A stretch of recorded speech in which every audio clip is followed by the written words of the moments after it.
Y'all have had some burning questions lately, so I think it's time for a little cozy Q&A session. While we chat, I'll be painting a very tired Fergus in his library, and if you like how it turns out, you might want to sign up for the Meraki Meadow Club, because, spoiler alert, this print will be featured in the July envelope. Anywho, I've sectioned these questions out into 4 different categories, so feel free to skip around for what you're looking for, or if you just want to hang out, you can join me for all of them. Without further ado, let's begin with the creative practice. Question number 1. How do you deal with falling off the wagon with practicing our craft? First of all, I want to encourage you, it happens to everyone. No creative is going at 100% all the time in their practice, and that's good, that's healthy. There is more to life than art, and there is more to you than being an artist. Creative inspiration comes when we're out there living our lives, so we need to be out there living those lives. I also want to say, you are never too far gone to come back to your creative practice.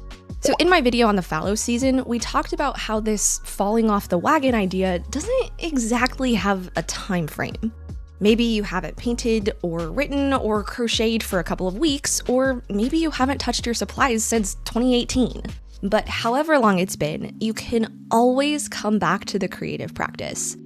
I think firstly, you need to identify why you're in this drought in the first place. Did you get burnt out on your personal project? Did something else come up in your life and you just didn't have the time for creativity anymore? Knowing the reason why you're here can give you a much better perspective on how you need to move forward. And the cold hard truth is that to get back into your creativity, you have to do just that. You have to just start. And you need to go into it with pretty low expectations. You don't want to freak out if your skills have regressed. Don't panic if ideas don't come quite so easily right now. Don't jump in with the vision of creating your masterpiece that will be lauded by millions of adoring fans for years to come. Just make something and do it for the joy of it. Get messy, make mistakes. Embrace the bumps and the hiccups along the way, and ask yourself why you love creativity in the first place. Do you love how cozy it makes you feel? Is it this safe space to work through your emotions? Do you simply enjoy making cool things to give to your friends? Remember why you love creating and hold on to that while you're diving back into it. How do you plan and get ideas for a painting? So there's a very common phrase, art imitates life. And I can honestly say that is very true, at least in my own creative practice. More often than not, inspiration simply comes from my life. The people I meet, the nature I see on a walk with Annie Jane, the books I read, the places I visit. Maybe I see a lamp at someone's house that inspires a cozy little living room illustration. Maybe a friend tells me a story that inspires a new character. Maybe I'm in one of my ballet bar phases and all I want to do is sketch dancers. The truth is, I'm not at all original. Everything I make is pulled from my experiences and adventures or my dreams of the adventures I want to have. As I move throughout life, I try to just be open to whatever catches my fancy and incorporate it into my craft somehow. As far as planning goes, that can be a little more helter-skelter. Some of my illustrations are planned out in minute detail with notes and color keys and thumbnail sketches and mood boards, all the things. And some of my paintings, I just have an idea, sketch it out, and put my brush to the paper. I think both processes have their place, and different ideas just call for different actions. What would you say is the most difficult and most satisfying part of the process? The most difficult part is probably the frustration of my skills not being able to realize my vision. The reality is, I will always have things I can improve on, and I could easily get stuck in this nitpicking cycle. When something is particularly difficult, like figuring out the perspective for an environment or capturing a certain kind of lighting, I have to just embrace the frustration and remember that I'm not a perfect artist and let the best I can do be enough for the piece, even if it isn't exactly what I had in mind. Now, there are a lot of satisfying parts of the process. I'm always gonna love working wet and wet with gouache, adding little dotty spotty bits, all the things. But I think one of my most favorite parts is when I land on an idea and it just makes me smile or giggle or just, I don't know, feel good. It's usually in the very messiest part of the sketching process when nothing looks good, but I don't know, I just feel like an artist. Like a little character has told me their story and I've brought it to life on the page. How does your faith impact your creativity? Honestly, my faith in Christ impacts every part of my creativity, from what I create to how I create to how I view the creative practice as a whole. While I may not directly be presenting the gospel in every single painting, the joy I have in Jesus is in every single brushstroke and pencil mark. The themes of peace and contentment are in the stories I write. The characters often are knitted together with little pieces of the wonderful people he's blessed me with.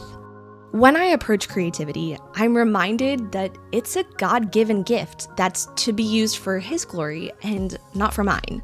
For me, it's this act of worship because I'm enjoying what he's given me and expressing the joy that I have in him.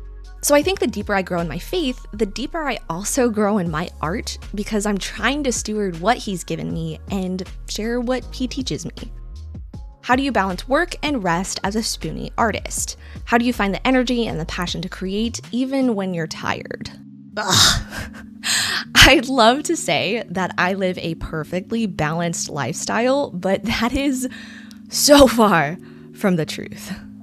Honestly, every single day looks different, and I've had to just learn to be okay with that.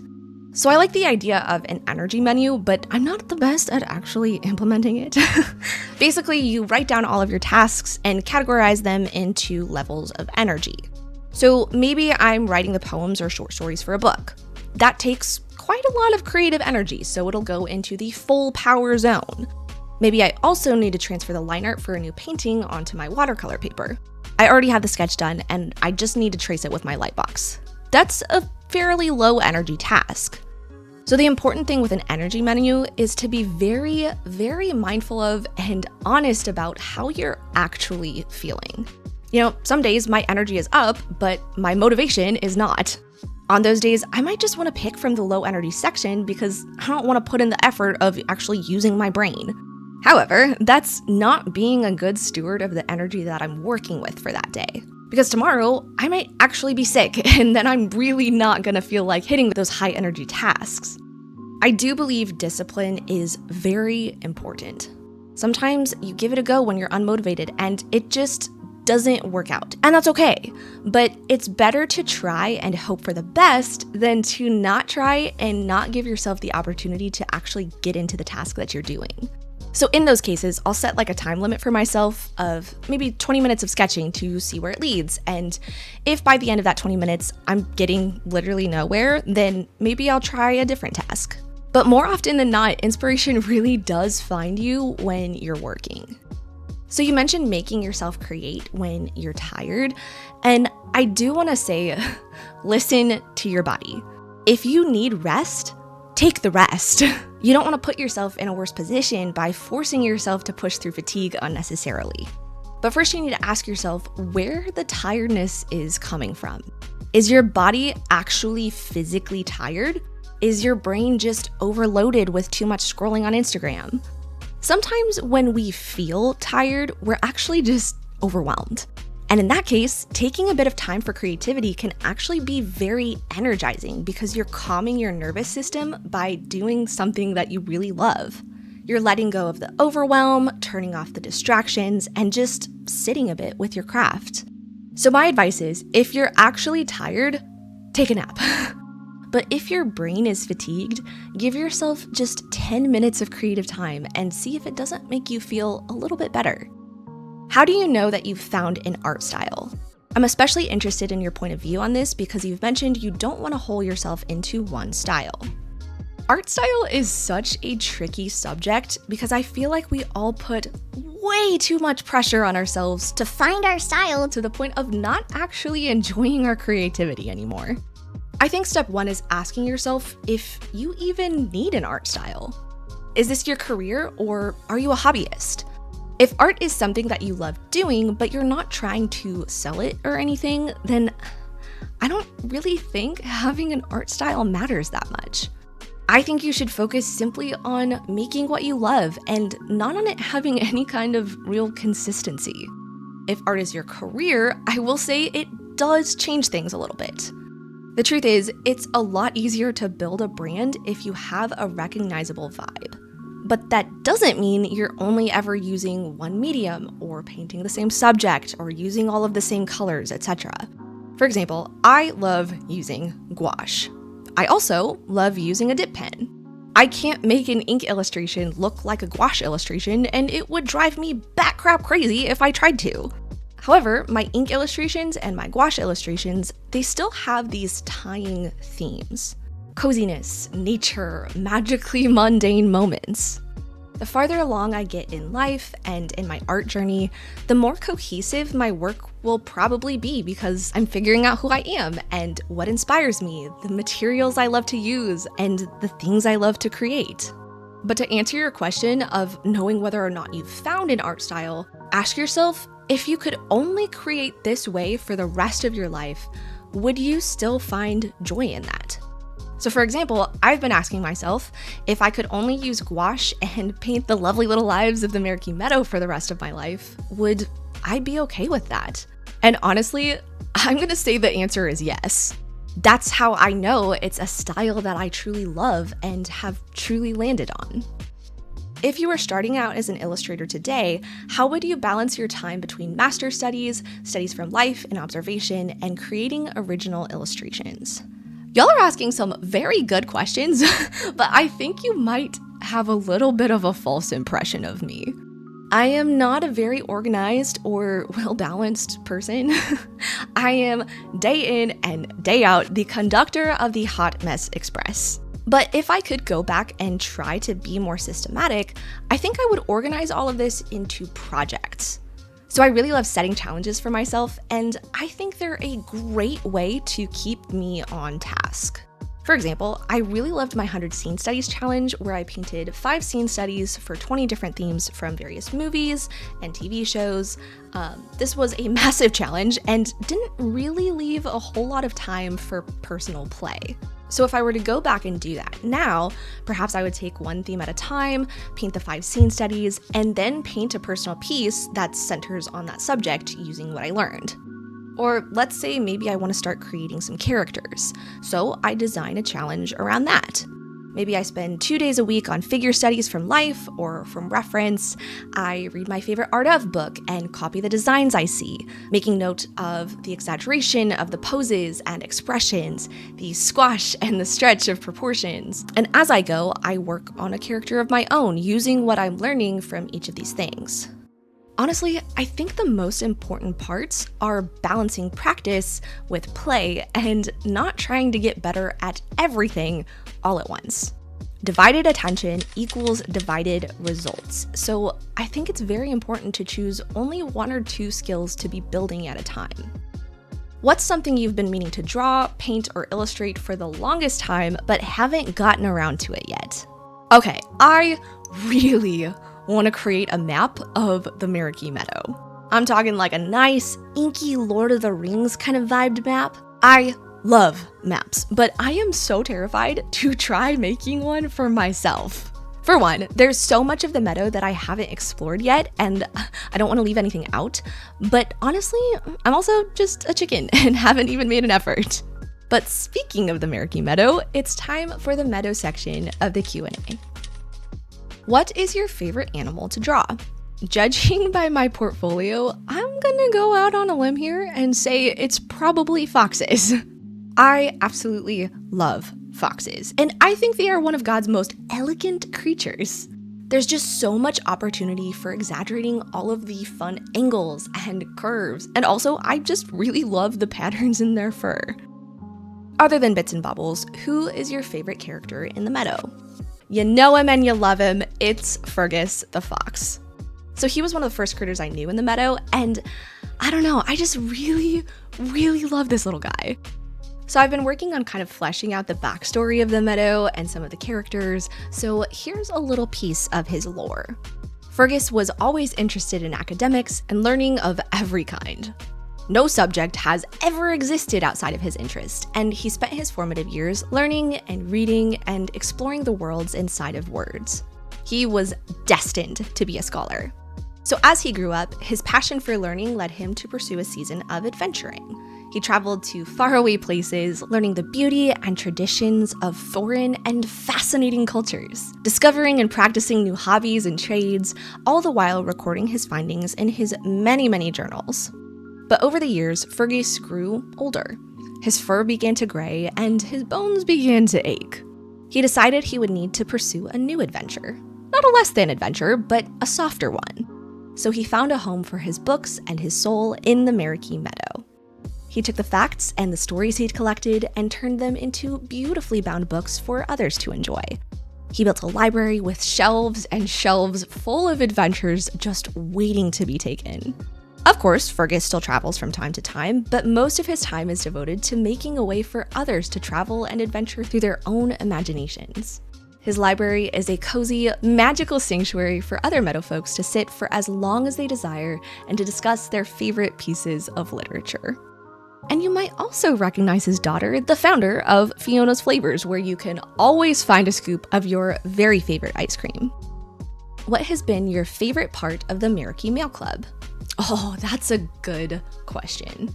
I feel like I have a lot of favorite parts. In terms of the content of the envelopes, I'd have to say that the letter is my favorite. I absolutely love writing letters. I used to do a lot of letter writing when I was little, just sending little tidbits to friends and family.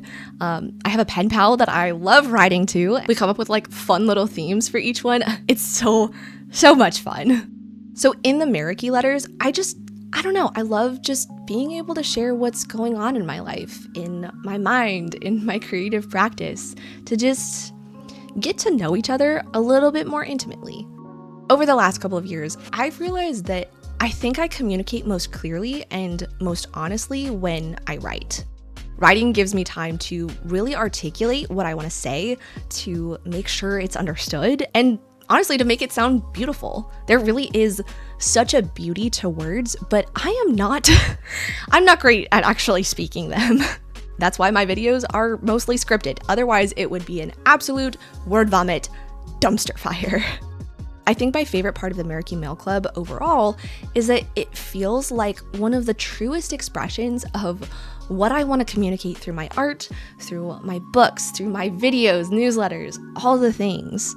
I've really been diving into this Meraki mindset, this slow living, joyful living mindset, and the Mail Club is how I can turn all of that into a tangible thing for you guys. It's slow, it's sweet, it's honest. Does it make me a ton of money? No. Do I care? Also no. Over the last couple of years, the Lord's really been reshaping my ideas of success and showing me what a privilege it is to be able to speak into people's lives and help them see the good in the world. Here's a few of the really sweet comments and DMs I've gotten from some of the Meraki Mail Club members if you want to pause the video and give them a read. But I gotta say, their words mean far more to me than any paycheck ever could, hands down. How did you come up with the idea of Meraki characters? They are awfully cute. Aw, thank you. I'm pretty partial to these little guys. So it all started with Bits and Baubles. They were like the OG members of the Meadow, which is kind of funny because they weren't there before everyone else in the lore. But anyways, they were the catalyst for everything. So in a season of busyness and chaos in my own life, they represented the joy and the slowness that I wanted to have. They found the magic in the mundane, the sweetness in everyday moments, the passion in their crafts, and all of that is what I wanted for myself. So I found the word Meraki, which means to do something with soul, creativity, and love, and to put yourself into what you do. And I just really loved that. So I started to build a home around this idea, a place where this was just life. This was the norm. I've only very recently realized why the Meraki Meadow is so beautiful to me.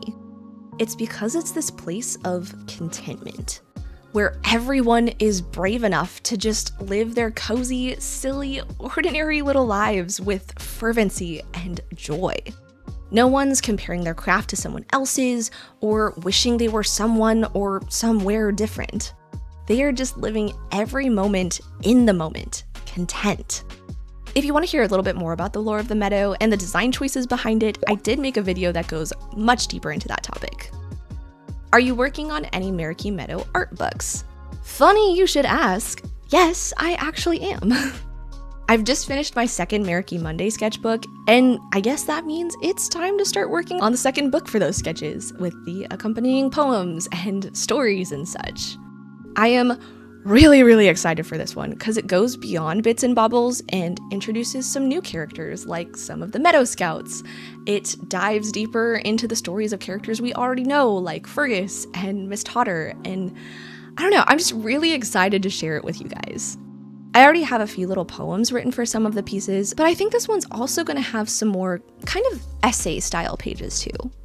A lot of this sketchbook is a reflection on a lot of big and somewhat uncomfy changes in my life, and I really want to share more of the mindset behind it all.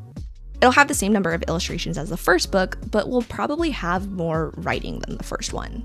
The hope would be to work on it over the summer and be ready to print by mid-fall, so stay tuned for that. Just throwing it out there, my newsletter is great for getting more regular updates on projects like these, so there's a link down in the description if you want to be in the know. Is Meraki Meadow the only personal project that you're doing, or do you have more projects related to Meraki Meadow or completely different from it? That's a really great question. So last year I worked on my first children's book, Ivy and the Special Somethings, and that was a really fun personal project too. It was nice to explore a totally different medium, a totally different story, and also to overcome my very limiting beliefs about narrative writing. I imagine I'll probably do a few more Ivy illustrations here and there, but overall, that story's pretty much closed for now, I would say. I had started on another project last year on the theme of lost possibilities. The illustrations would center around Gwen, this world-traveling photographer going on some of the adventures I've dreamed about, but might not get the chance to take. It's still an idea that I think about, but I don't know, it just kind of got lost among the Meraki Meadow and Ivy. You know, I love exploring different things, but I think for right now, I'm in more of a season of just focusing more deeply on the Meraki Meadow. And like we said earlier, divided focus equals divided efforts. But I've really been enjoying diving into the meadow this year, building up a portfolio of illustrations for it, and wading more into the lore of it all. And thus ends the Meraki Meadow segment of our Q&A, so let's move on to the slow living and mindset portion. How do you incorporate slow living into your everyday life? One of my very favorite ways to incorporate slow living is by practicing gratefulness. So I usually pair this with my daily Bible study, and I find that it really helps me to just slow down and be more mindful of what's really going on in my life at this moment.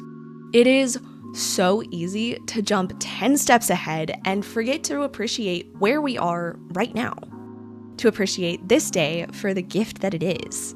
So by trying to do this early on in my day, I find that it sort of grounds me and helps me remember why slow living even matters to me in the first place. Another way is by taking a couple of walks with Annie Jane every single day.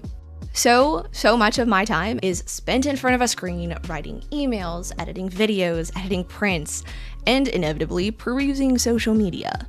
The reality is, we aren't designed to be inundated with the constant content available to us online, so spending some time outside on a walk with nothing to distract me really just gives me the space and the time to process things and to remember to give my mind a rest. Also, I just love nature, so it's a double win. This last one has probably taken me the most time to learn, and truthfully, it's one I still kind of struggle with, and that is giving myself time for rest.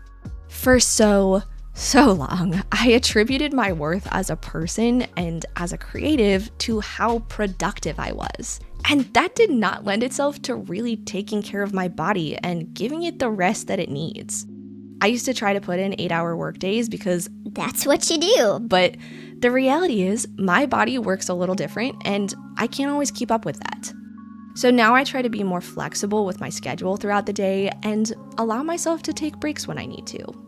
Over the last few months, I have not been sleeping well, so sometimes I let myself sleep in a little bit if it's been a long night. I know that that's a privilege not everyone has, but I'm trying to not compare myself to other people and to allow myself to take hold of that privilege when I need to use it. I think learning how to rest and to take breaks has also taught me how to be more disciplined and diligent when I am working. I try to be all in with my focus and my effort. I think most importantly, slow living is about mindfulness and intention. It's about being present, being unhurried, being a good steward with what you have right where you are. I think it takes a lot of practice, but it's very much worth it in my opinion.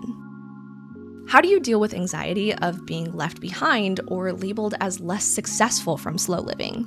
Oh, you've hit my weak point. I'll admit, this can be a really big struggle for me. So we've chatted before that I really like meeting other people's expectations. I want people to validate the things that I do. I am aware that that is so prideful and I'm working through that.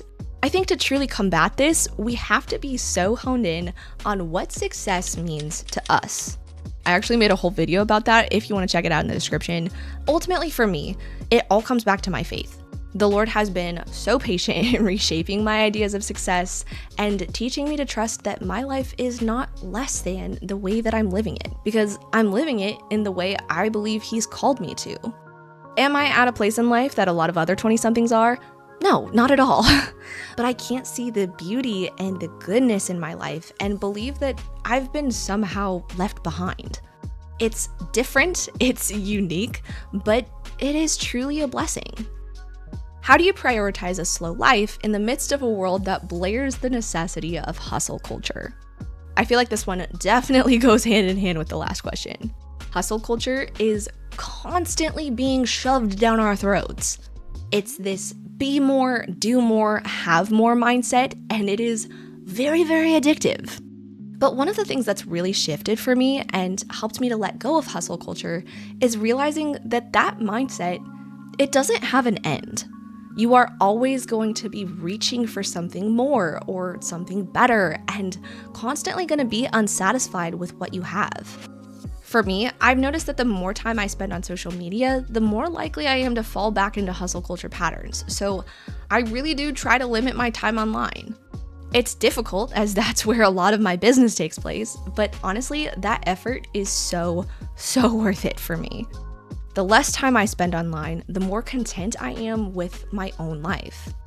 And going off of the last answer, you have to get clear on why you want to live life slowly, and you just have to be confident in your reasoning for it. I know most of your art inspiration comes from the slow living mindset and lifestyle, but do you or would you find inspiration from a fast-paced lifestyle, such as life in a busy city? That's a really interesting question. I think a lot of us tend to view slow living as a rural lifestyle, hippie homesteaders kind of thing, but I think there are plenty of people living a slow life in big cities too. And in slow living in general, there is still plenty of room for adventures. I love going on vacation and visiting fun places and trying new things. Slow living isn't just about appreciating the everyday, magically mundane moments. But I'm going on a bit of a tangent. For me, I don't really find inspiration in a go lifestyle. But that's the beauty of art. We're all inspired by different things and telling different stories. I guess the cozy, slow living story just happens to be mine. How do you stick to slow living with the stress of owning a small business? Not to sound like a broken record, but standing on my convictions and being confident in the life that I'm living. However, I definitely would not be able to do what I do if it wasn't for the support and encouragement of my parents. I fully recognize that being able to live at home rent-free is a very big gift, and one that gives me the space and time to grow my business and live at a pace that works well for my own body and my own convictions. In a more businessy sense, I apply slow living into it by not trying to do all of the things.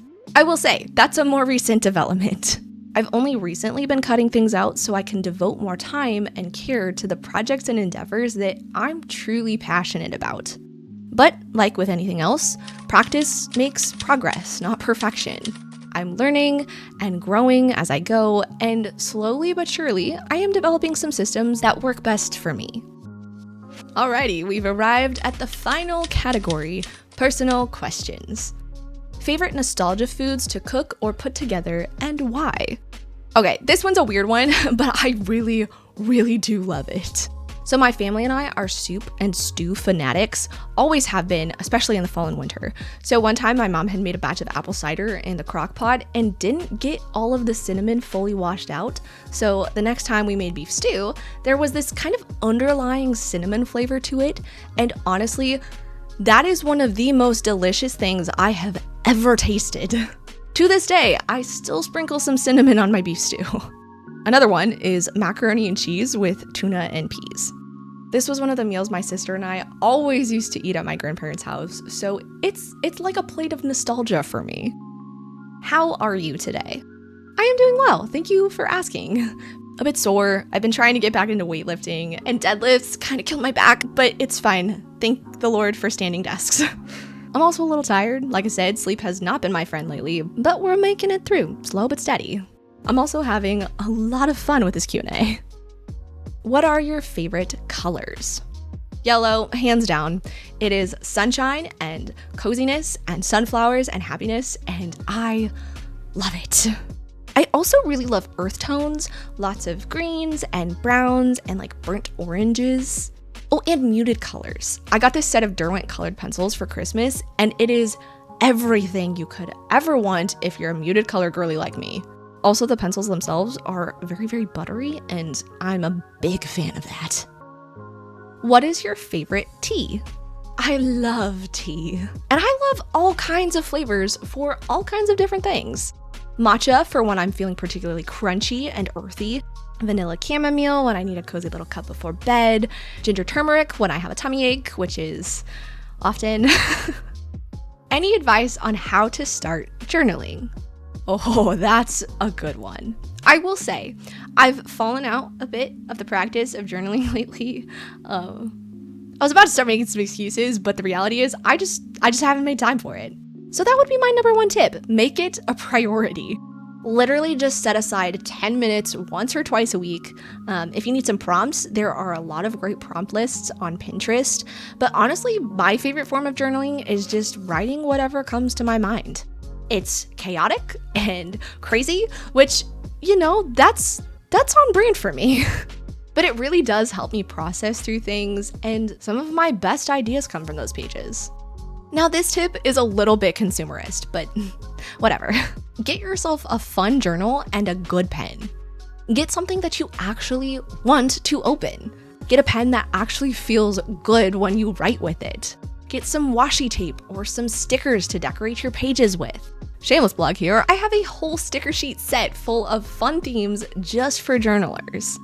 When you have tools that make you excited to use them, you're much more likely to actually do it.